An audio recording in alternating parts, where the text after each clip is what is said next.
Last টিউটোরিয়ালে আমি আপনাদেরকে পরিচয় করিয়ে দিয়েছিলাম এই স্ট্যাটাস বার সম্পর্কে। এই স্ট্যাটাস বার সম্পর্কে আরেকটু বলার ছিল। সাপোজ আমি একটা লাইন ড্র করব। তো লাইন ড্র করার জন্য লাইন কোথায় পাবো? এখানে দেখুন, এই কর্নারে বামে সর্ব উপরে এখানে পাবেন লাইন। এখানে ক্লিক করে আপনি এখন এখানে যে কোনো এক জায়গায় ক্লিক করেন।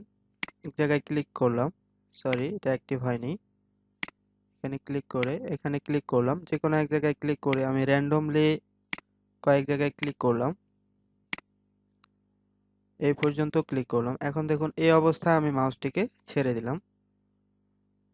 তো এখন নিচের দিকে এদিকে দেখুন, specify next point or close or undo এরকম লেখা দেখাচ্ছে। তো এটাকে যদি আমি আন্ডো করতে চাই, তাহলে এটা আপনারা কিবোর্ড থেকেও করতে পারেন অথবা মাউস থেকেও করতে পারেন। তো এখানে যদি আপনি কিবোর্ড থেকে করতে চান, তাহলে এখানে দেখুন আন্ডোর ডাব্লিউ ইউটা হচ্ছে বড় হাতের। তো আমি কিবোর্ড থেকে যদি ইউ প্রেস করে এন্টার প্রেস করি, দেখুন কি হচ্ছে, ইউ এন্টার। দেখুন আমার পূর্বের একটি লাইন আন্ডো হয়ে গেল। তো এভাবে আপনি যদি চান যে মাউস দিয়ে করতে যাবেন, তাহলে মাউসের রাইট ক্লিক করে এখানে দেখুন আন্ডো লেখা আছে। তো আপনি যদি এখানে ক্লিক করেন, তাহলে দেখুন এখানে আরেকটি লাইন আমার আন্ডু হয়ে গেল। তো এভাবে আপনি চাইলে কিবোর্ডের সাহায্যে অথবা মাউসের সাহায্যেও করতে পারেন। তো এটা আপনার ইচ্ছা, এটা আপনি কিভাবে করবেন, আপনি আপনার মন মতো এটা আসলে করে নিতে পারেন। আপনি যত তাড়াতাড়ি কাজ করতে চাবেন, আপনার যদি কিবোর্ডে স্পিড থাকে তাহলে আপনি কিবোর্ড দিয়ে করে নেবেন, অথবা যদি মাউস চালাতে পারদর্শী হন তাহলে মাউস দিয়ে করে নেবেন। তো আপনি এটা দুইভাবেই করে নিতে পারেন। আর আরেকটা বিষয় হচ্ছে, প্রতিটি কমান্ডের, অটোক্যাডের প্রত্যেকটি কমান্ডের দুইটি করে অপশন আছে। দুইটি বলতে দুইটি না, আরো কয়েকটি একাধিক অপশন থাকে।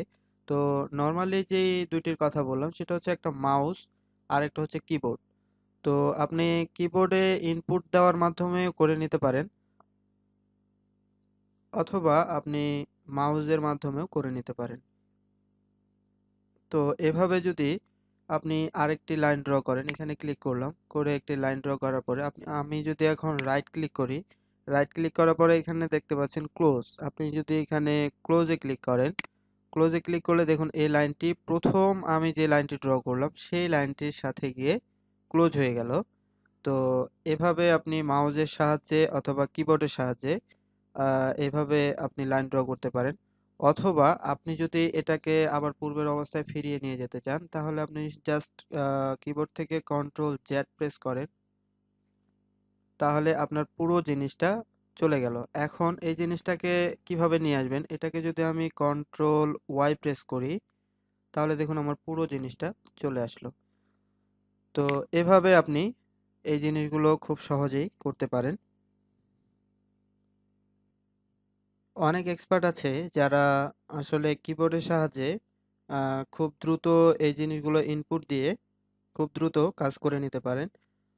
তো এভাবে আসলে কমান্ড বারে লিখে আপনি খুব দ্রুত কাজ করতে পারেন।